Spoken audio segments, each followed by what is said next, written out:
चमनपुर गांव में एक छोटा सा जंगल था।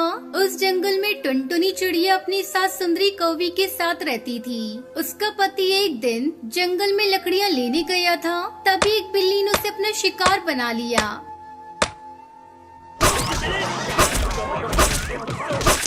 घायल कालू कौआ किसी तरह घर पहुंचता है। माँ, टुनटुनी, कहाँ हो? जल्दी बाहर आओ।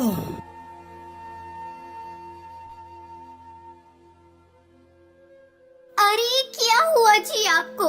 बाप रे बाप, आपके पूरे शरीर से तो खून बह रहा है। किसने आपकी ऐसी हालत कर दी? तब तक आप लोग कमेंट पे बताएं 65 माइनस 0 कितने होते हैं।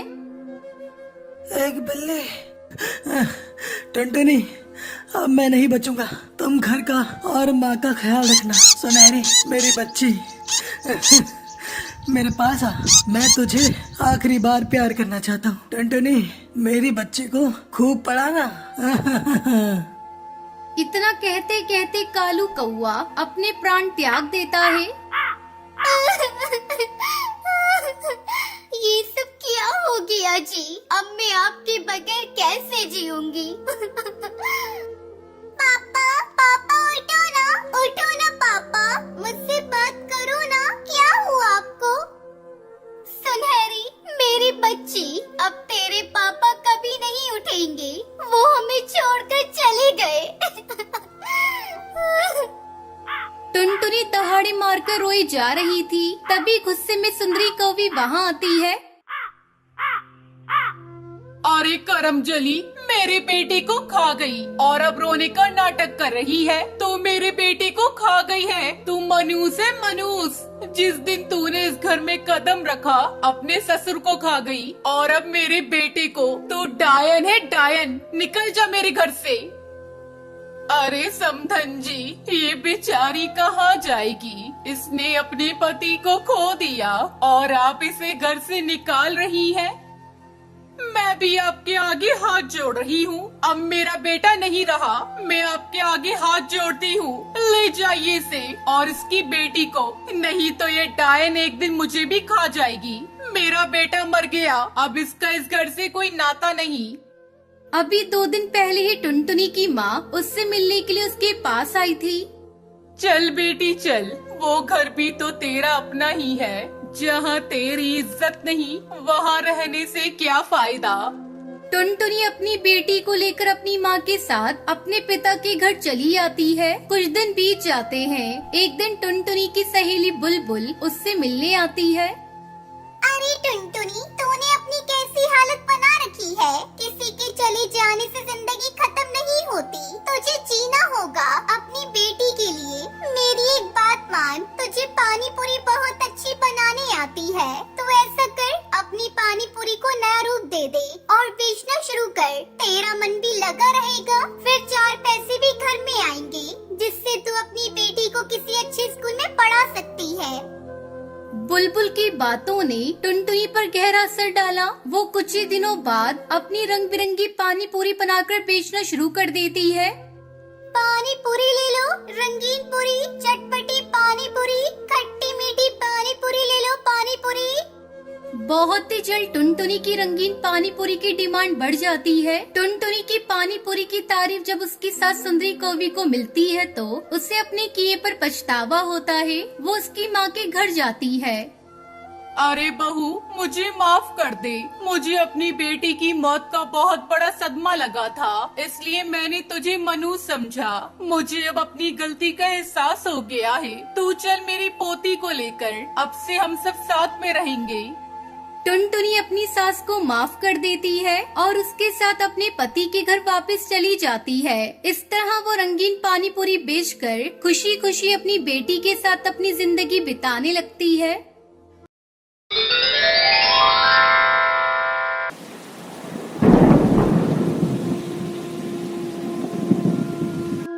केरला के जंगल में टुनटुनी चिड़िया अपने पति बंटी कबूतर और बेटी पिंकी और एक बेटे गोलू के साथ जंगल में रहती थी। टुनटुनी चिड़िया बंटी कबूतर खेती करके अपना गुजारा करते थे।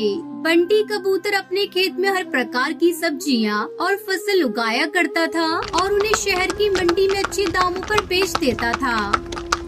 अजी सुनते हो जी, इस बार धान की फसल तो बहुत अच्छी हुई है। जल्द से जल्द इसे शहर ले जाकर बेच दो। बारिश का क्या भरोसा, बिन मौसम भी बारिश होने लगती है। तुम ठीक कहती हो, जल्द ही मैं अपनी फसल को ले जाकर शहर की मंडी में बेच दूंगा। तुम चिंता मत करो, बस बच्चों पर ध्यान दो। तब तक आप लोग कमेंट पे बताएं 39 + 25 कितने होते हैं। और उसका पति धान की फसल काट कर खेत में ही छोड़ देता है और खाली खेत में सब्जियों की बुआई करने लगता है। इसी तरह कुछ दिन गुजर जाते हैं। एक दिन गांव का कालू किसान उनके पास आता है।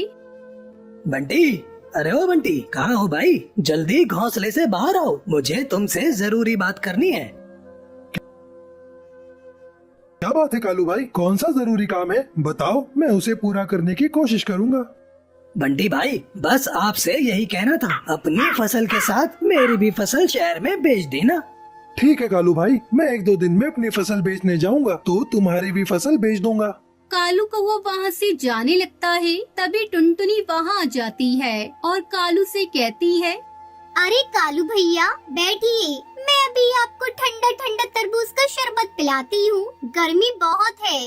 नहीं बहन, फिर कभी आकर शरबत पीऊंगा। ऐसा कहकर कालू किसान वहाँ से चला जाता है। रात को जब सभी सो रहे थे तभी अचानक बिजली कड़कने लगती है और बारिश शुरू हो जाती है। अब क्या होगा जी, हमारी सारी फसल खेत में पड़ी है, सब भीग जाएगी। अरे पगली, तू चिंता मत कर, अभी बारिश रुक जाएगी। देख, बादल जा रहे हैं। दोनों पति पत्नी काफी देर तक बारिश रुकने का इंतजार करते हैं, लेकिन बारिश होती ही जा रही थी।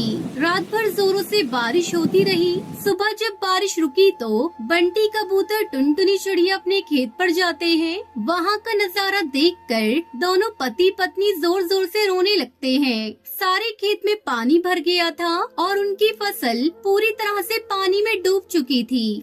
हे भगवान, ये तूने क्या कर डाला? सारी फसल बर्बाद हो गई। पता नहीं हमारी फसल को किसकी नजर लग गई। मम्मी,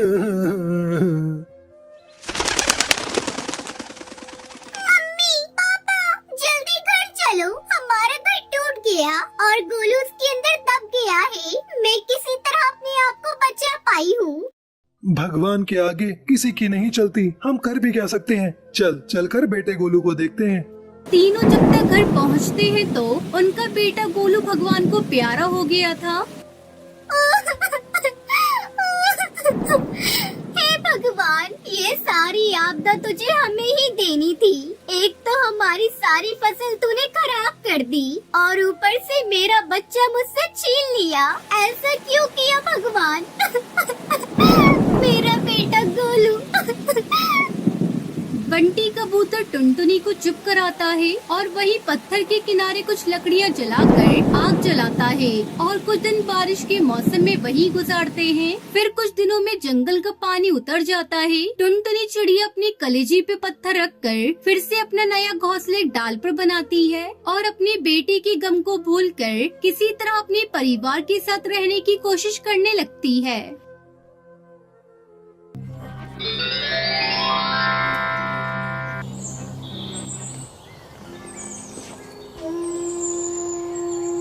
किसी जंगल में कालू कौवा अपनी पत्नी टुनटुनी के साथ रहता था।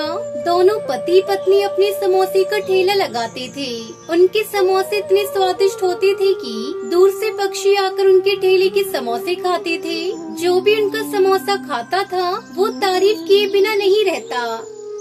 टुनटुनी आंटी, आपके हाथ का बनाया हुआ समोसा बहुत अच्छा स्वादिष्ट होता है। मैं तो शहर की सारी दुकानों को छोड़कर आपके ठेले पर समोसे खाने आती हूँ। तब तक आप लोग कमेंट पे बताएं 88 × 2 कितने होते हैं। हाँ पिंकी बेटा, हम लोग अपने समोसे में सबसे अच्छा और सुपीरियर सामान ही यूज करते हैं। आपको शिकायत का मौका नहीं मिलेगा। एक दिन शहर से कालू का दोस्त लालू कौवा उसके घर आता है और उनके समोसे की बिक्री देखकर उसे जलन होने लगती है। मौका देखकर वो टुनटुनी से कहता है, अरे भाभी, मैंने आप जैसा और कालू जैसा बेवकूफ आज तक नहीं देखा। क्यों, क्या हुआ भैया? हमसे कोई गलती हो गई क्या? हाँ, गलती ही तो हो रही है आज तक। अरे क्या जरूरत है ग्राहकों को महंगा सामान से बना हुआ समोसा खिलाने की? शहर में मेरी भी समोसे की दुकान है, लेकिन मैं तो इतना महंगा मैदा सब्जी यूज नहीं करता, फिर भी मेरे ग्राहक बहुत खुश हैं। भैया, सस्ते सामान से बना समोसा खिलाएंगे तो पक्षी बीमार पड़ सकते हैं ना? नहीं टुनटुनी भाभी, कोई नुकसान नहीं होता। और तो और इतने दिनों से तुम दोनों समोसे बेच रहे हो, लेकिन रहने के लिए अभी तक तुम लोगों के पास ये टूटा फूटा घर है। देखो मुझे देखो, शहर में मेरा कॉलोनी में एक आलीशान घर है, बच्चे इंग्लिश मीडियम में पढ़ रहे हैं और तुम्हारी बेटी अभी तक सरकारी स्कूल में पढ़ती है। भैया, आपकी बात में तो कुछ तो बात है। अरे भाई, मैं तो कहता हूँ तुम लोग थोड़ा सस्ता सामान अपने समोसे में यूज करो और पैसे कमाओ, वरना पूरी जिंदगी गरीबी में ही कट जाएगी। तुम लोगों को अपनी बिटिया की शादी अच्छे घर में करनी है या नहीं? लालू कौवे की बातें सुनकर टुनटुनी के मन में लालच आ जाता है। हाँ भैया, आप बिल्कुल ठीक कह रहे हो। सुनो जी, कल से हम थोड़ा सस्ता सामान खरीदेंगे। ये तुम कैसी बातें कर रही हो टुनटुनी? सारे ग्राहक टूट जाएंगे। तुम चुप रहो जी, ऐसा कुछ भी नहीं होगा। अगले दिन टुनटुनी घटिया और सस्ता आलू और काफी पुराना मैदा खरीदकर समोसे बनाती है, जिसे खाकर पक्षियों की तबीयत बिगड़ने लगी और उन्होंने टुनटुनी की दुकान पर आना छोड़ दिया। देख लिया ना टुनटुनी, घटिया सामान इस्तेमाल करने का नतीजा, हमारे सारे ग्राहक टूट गए, अपनी दुकान का नाम खराब हुआ सो अलग। टुनटुनी के ठेले पर कोई भी बच्चा उसके समोसे खाने नहीं आ रहा था। सुबह से शाम तक टुनटुनी अपनी दुकान पर बैठी मक्खियाँ मार रही थी। अरे ओ झुमरी कौवी, उधर कहाँ जा रही हो? मेरी दुकान के समोसे खाओ, बहुत ही स्वादिष्ट है। कई दिनों से तुमने मेरी दुकान पर आना ही छोड़ दिया है। नहीं, मुझे तुम्हारी दुकान के घटिया समोसे खाकर अपनी तबीयत खराब नहीं करनी। एक बार तो मेरी तबीयत तुम्हारी समोसे खाकर बिगड़ गई, बहुत पैसे लगे, तब जाकर मेरी तबीयत ठीक हुई। फिर से मैं वही गलती नहीं करूँगी। तुम अपने समोसे अपने पास रखो। धीरे धीरे कई दिन बीत गए और टुनटुनी की दुकान बंद हो गई। वो दर दर की ठोकरें खाने को मजबूर हो गई। इस तरह से पैसों के लालच में उसने अपने पैरों पर कुल्हाड़ी मार ली। दूसरी तरफ लालू कौवा उनकी दुकान का ऐसा हाल देखकर बहुत खुश था। टुनटुनी को समझ आ गया था कि थोड़े से पैसों के लालच में उसने अपना जमा जमाया काम खत्म कर लिया। इसलिए बच्चों, हमें कभी भी लालच नहीं करना चाहिए। जितना हमारे पास है, हमें उतने में खुश रहना चाहिए।